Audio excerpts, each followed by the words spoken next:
जाएगी कि आपको कोई बगल में बैठने नहीं देगा। परमात्मा को दया आई, ईश्वर ने सोचा कि इस दशा पर इसे धरती पर कौवे गिद्ध कुत्ते नोच नोच कर खा जाएंगे, इसलिए उस परमात्मा ने आपके इस शरीर की गंदगी के ढेर को चमड़ी से ढक दिया। पहला धातु, प्रथम धातु शरीर की जो प्रयोग की वो चमड़ी बदलाई गई, चर्म बदलाया गया। अब ये चीज आप विशेष ध्यान रखिएगा, ये 7 धातुएं जो शास्त्रों में बतलाई गई, ये 7 की 7 चीजें सब परस्पर एक दूसरे से भिन्न है और ये 7 चीजें संसार में कहीं नहीं मिलती। वैज्ञानिकों ने, डॉक्टरों ने बहुत ढूंढा, लेकिन विज्ञान को कहीं भी संसार में शरीर की ये धातुएं नहीं मिली। इस चमड़ी के नीचे मांस का प्रयोग किया। उस परमात्मा ने इस शरीर को भर्ती देने के लिए मांस का प्रयोग किया। अब आप यहां विचार करिएगा, चमड़ी जो होती है वो एक अलग धातु होती है और मांस जो होती है वो अलग चीज होती है।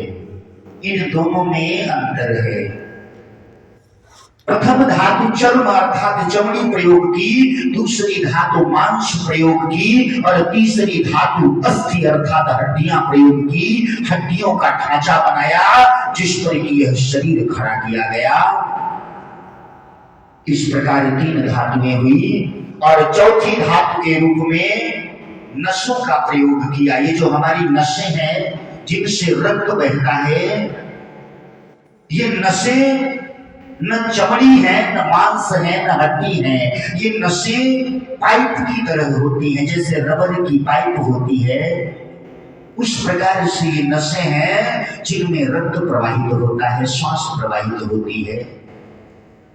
इस प्रकार चौथी धातु नसों को बतलाया और 5वीं धातु के रूप में हमारे शरीर में जो चर्बी होती है, जिससे वजन बढ़ता है, जिससे मोटापा बढ़ता है, फैट बढ़ता है, ये चर्बी 5वीं धातु के रूप में प्रयोग की परमात्मा ने। अभी कोई बहुत मोटा हो जाता है, डॉक्टर को दिखाता है, डॉक्टर बोलता है कि चर्बी बढ़ गई है, फैट वजन बढ़ गया है। तो शरीर में वजन बढ़ाने का कार्य जो करता है, जो शरीर को फैलाव देता है, वह चर्बी का कार्य है। चर्बी से शरीर में फैट बढ़ता है।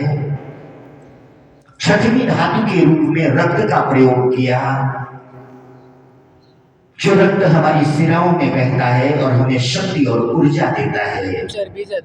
जब हम रोटी को खाते हैं, अन्न को खाते हैं, तो यह अन्न हमारे शरीर में भीतर जाता है और विशेष पाचन प्रक्रिया के द्वारा यह अन्न पच करके इसमें से जो विकार हैं वो दूसरे रास्ते से निष्कासित होते हैं और इसका जो तत्व है वो रक्त के रूप में हमारे शरीर में हमें जीवन और शक्ति प्रदान करता है।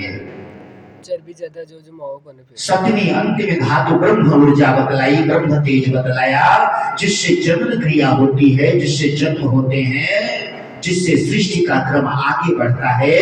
वो ब्रह्म तत्व हमारी ब्रह्म ऊर्जा है जो कि परम धातु बतलाई गई इस शरीर में। इस प्रकार 7 धातुएं बतलाई गई और इसके अलावा इस शरीर में कपिल भगवान ने कहा कि मां 7 ऊर्जा के चक्र हैं जिनसे इस शरीर को शक्ति और ऊर्जा मिलती है। वो 7 चक्र कौन कौन से हैं? सबसे नीचे मूलाधार चक्र है, उसके ऊपर काम केंद्र पर स्वाधिष्ठान चक्र है और नाभि क्षेत्र जहां नाभि होती है वहां हमारा सूर्य चक्र है, हमारा मणिपुर चक्र है।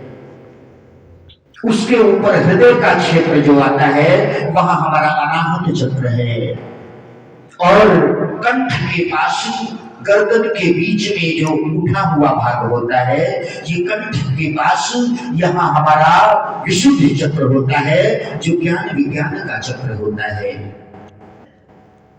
इसके भी ऊपर दोनों भौहों के बीच में मस्तक पर केंद्र में दोनों भौहों से थोड़ा ऊपर